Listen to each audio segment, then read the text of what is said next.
Welcome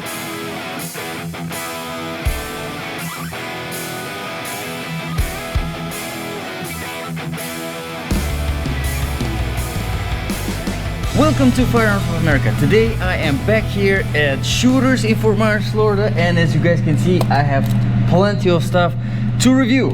And to start, I am gonna go ahead and get this Beretta PX4 Storm Compact, chambered in 9mm. Let's get into the review. So, as you guys already know, I am quite a fan of Beretta pistols. Initially made in Italy, manufactured by Beretta Firearms. I'm gonna put 10 rounds through it, see what it can do. Now, the capacity here in this pistol is pretty impressive. It's actually 17. There are a few different options. There's a full-size version of this Beretta, there's a compact, and sub compact. All right, and a few different calibers available. This particular one, like I said, is 9mm, but they also have in 45 ACP and 40 Smith & Wesson. Magazine is fairly easy to load, and you already noticed that there are some holes on the back to tell you how many rounds you already have, and I currently have 10. So let's do some shooting, and then we'll talk about the features. And I'll try to start with that orange little circle on the top. See if I can get that.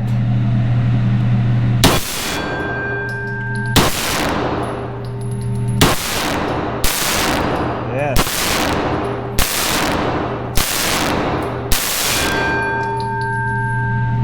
All right.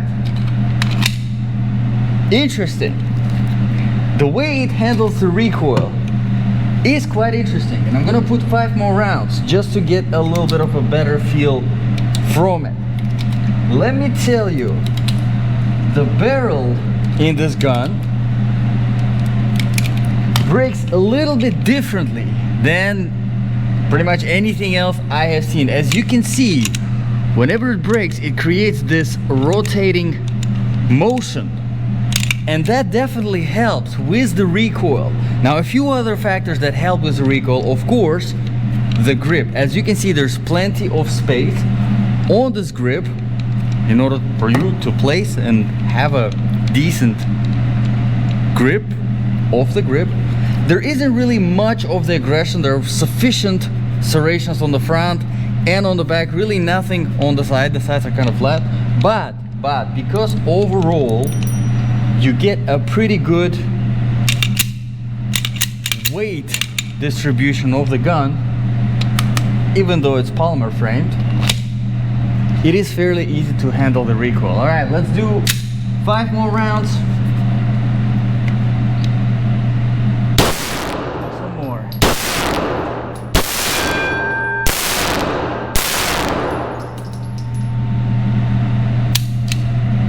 And I think we didn't get the jam, but as you noticed, for whatever reason, the slide did not lock back on the last round.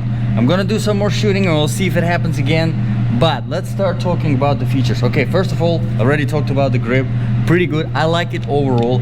I wish these areas had a little bit more aggression to them, and something on the side would be helpful as well. But overall, the size of the grip I do like. Now, the mag release works flawlessly.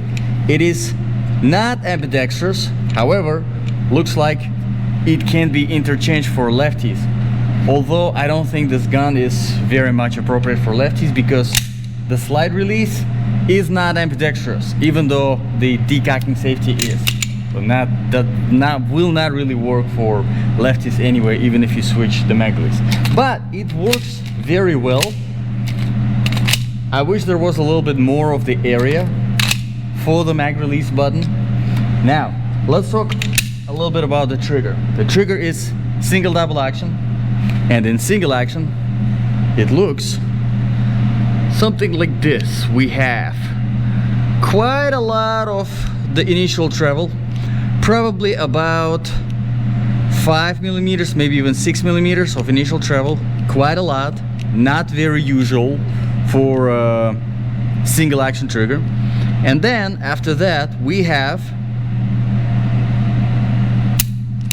a crisp break. So overall I think it is really good.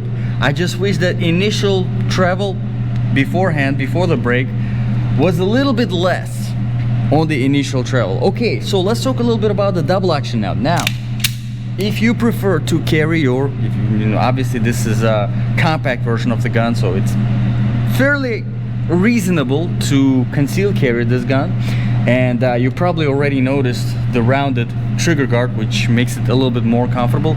If you conceal carry on a daily basis, you know that this is way more comfortable to carry, like if it's rounded. But if you engage the decocking safety, as you can see, it releases the hammer, and now obviously it's in safety, so you got nothing going on. But this is how sometimes people prefer to carry the double action handguns, right? Because it makes the trigger pull much heavier, so it's kind of acts as a safety feature. So now what we have is, we have just a little bit of that pre-travel, probably about 2mm, and then we start that double action happening, and all that 5-6mm, and then a snap. Pretty good overall. I do like it. Let's put 5 more rounds through this pistol. I kind of want to see and make sure that the slide locks back again on the last round, just to make sure. And sometimes it can be a few different things that cause the slide not to lock back in on the last round. It can be not sufficient power in the round, not to push the slide all the way back as it should be, so not enough power in the round. It also can be a loose slide lock, just doesn't lock when it goes all the way back. Can be a few different things, but let's see if it happens again. I'll try to hit that orange again on the top.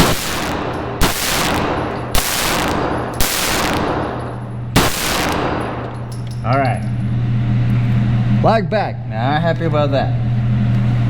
So let's talk a little bit about the sights. I do like these sights a lot, not only because they're standard 3-dot sight, probably already noticed, but also because they do glow in the dark. I do like that a lot. Very helpful feature, especially if you're planning to use this handgun as your home defense gun, you know, keeping it in the nightstand by your bed at night, in the middle of the night, dark, glowing sights in the dark, pretty good.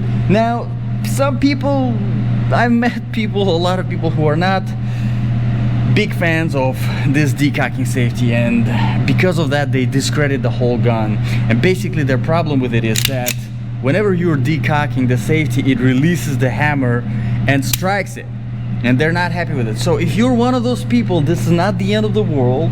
Okay, this is a good gun, and what you, if you are engaging the safety, the decocking safety, what you can do is you can hold the hammer with your thumb and then engage the decocking safety and carefully and nicely release the hammer back, disengage the safety, and now you have a double action trigger handgun, just loaded, good for concealed carry with a double action, obviously without the safety engaged. Very simple. Now you've already noticed the serrations on the front and on the back, pretty good. I personally do like the front serrations. You already noticed the rail. If you prefer to have, I don't know, laser or flashlight, you can definitely do it here. So let me put 5 more rounds, just because, you know, we had that little hiccup with the slide not locking back. We'll make sure it doesn't happen again. and then we will try to come up with a reasonable conclusion for this pistol. All right, let's see. Try to hit one of those pedals with this.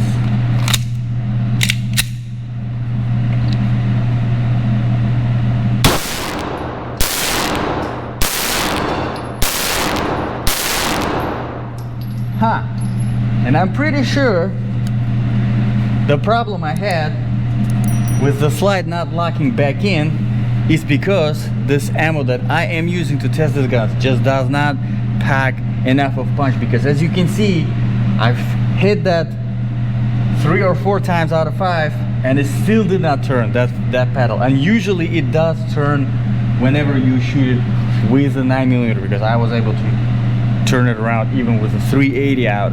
9mm should be way more than enough. So overall, I do like this gun.